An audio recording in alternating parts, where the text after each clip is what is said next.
Hi sewing friends, welcome to my sewing room. My name is Beth, and if you're new, welcome.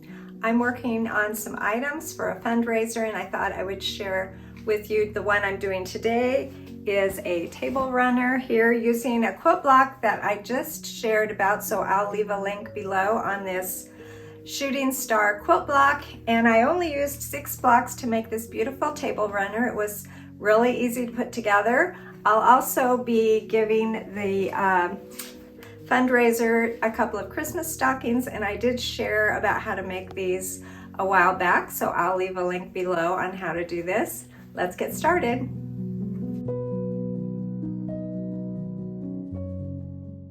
The quilt block that I'm using today in my table runner is called Shooting Star. I do have the directions for making this quilt block in a previous video. I made it recently, so I will leave a link below.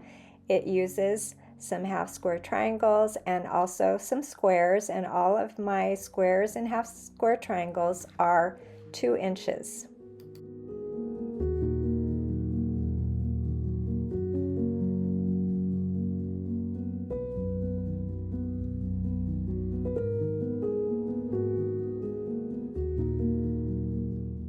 I used 6 of these quilt blocks in my table runner, and I also used some squares.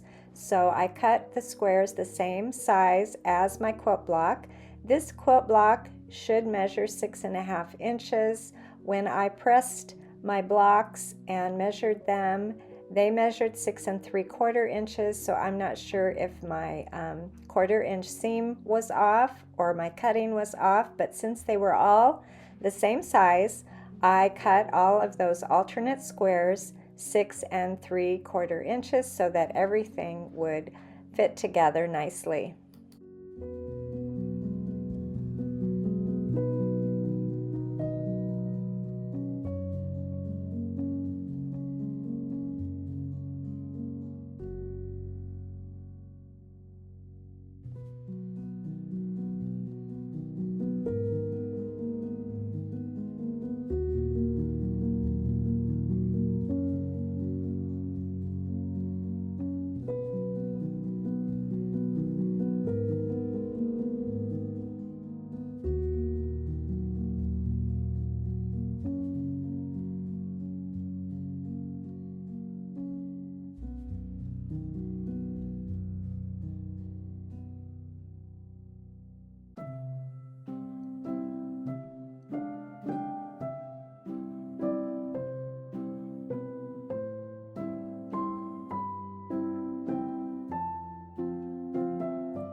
I just alternated those quilt blocks with a background square or a plain square using the same background fabric, and before you know it, I had a nice size table runner.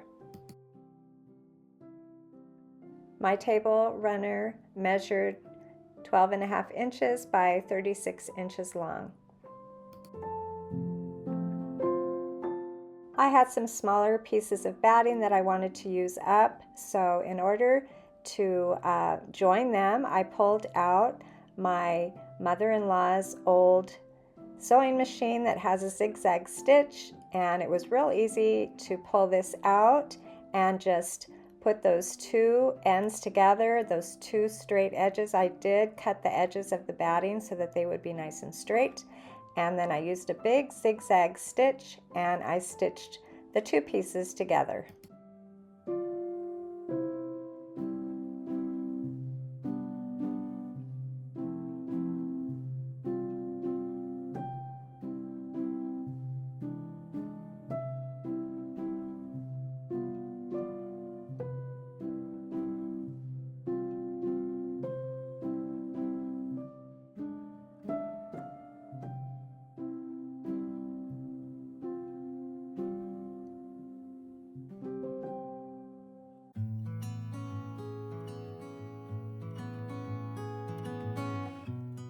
My batting is just a little bit bigger than my table runner. I used a little bit of the 505 spray to get my two pieces together so that they won't shift when I'm quilting, and then I found some backing fabric that I also cut larger than I need so that I don't accidentally run out of backing fabric when I'm quilting it all together.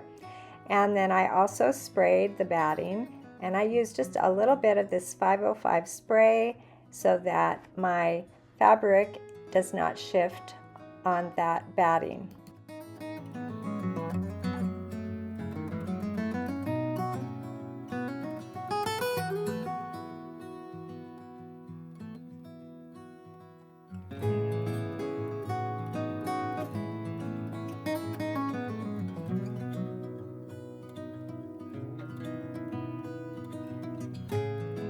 I decided to quilt this very simply, putting lines diagonally through my small quilt top here, and when I'm stitching through those quilt blocks, I can easily go from corner to corner in those squares and half square triangles, but when I moved out to those open areas, those larger squares, I did use a marker. I used a Hera marker and a ruler that just makes a little indentation on the fabric that I could follow with my sewing machine.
I added quilting stitches going both directions diagonally. I used a little bit bigger stitch, and then when all of my quilting lines were in, I took my ruler and I cut away that excess backing and batting from my little quilt.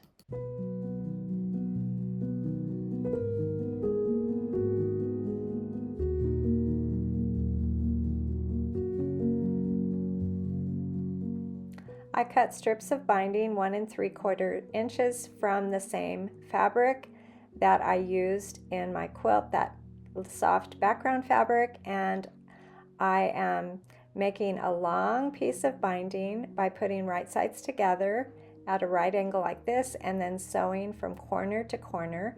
And since the selvages are still on these strips, I had to adjust and kind of get those selvages to hang off a little bit before I gave myself that diagonal stitch, and then I trimmed it away, and now I have a longer piece of binding, and I needed 3 of these binding strips cut the width of the fabric.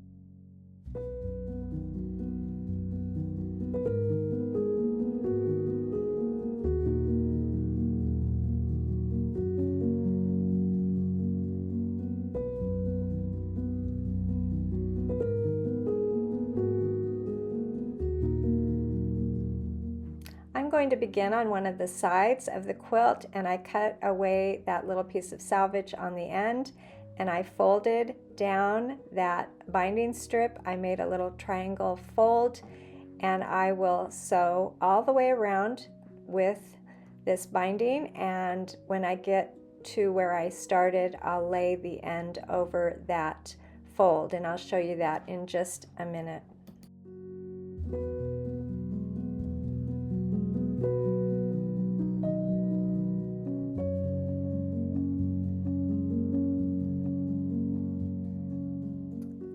When I got to the corner, I stopped about a 1/4 inch away from the corner, and then I stitched off the corner, which only gives you like a couple of stitches, but that little triangle or angle stitch on the corner helps as you go around. And then I lifted the binding up and down to make that fold, and again I'm going to stop right here at the corner. With my needle down, I'll pivot and sew off that corner, and then I'll turn my quilt and lift that binding up and down for that fold. And when I got all the way around, I want that end of the binding to lie on top of that fold, that triangle fold, and I will sew all the way to the end.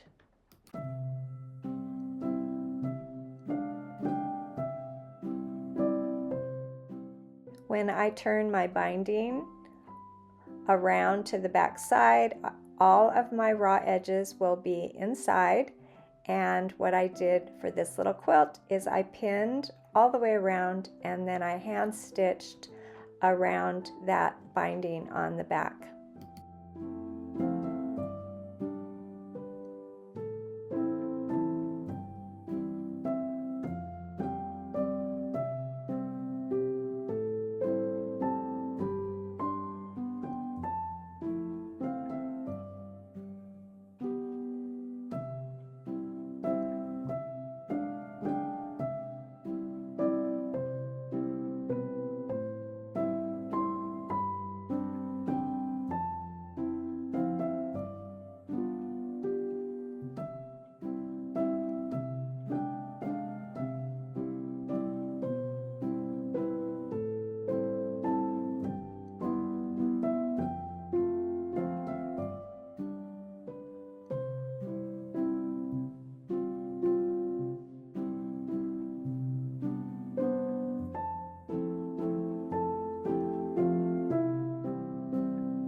I really like the way this table runner came out. It was really easy to put together. I hope to make a couple more items for the fundraiser, and I will also leave a link for those Christmas stockings that I showed you at the beginning of the video. Thanks for joining me today. I'll see you next time.